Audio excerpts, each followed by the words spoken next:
So, that's the satisfying part, mga zay.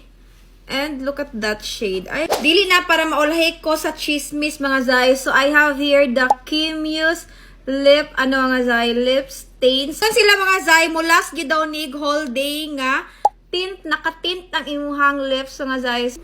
Sino ka dyan mo nagtsada po, mga zay, nga ito, mga ko lipstick, kay...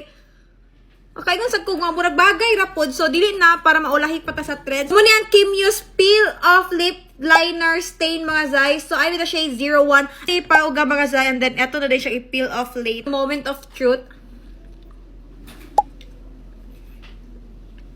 So, that's the satisfying part, mga zay.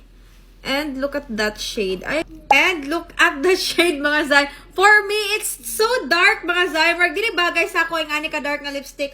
But, ana sila, bot nga dayon na to gloss after ta magbutang.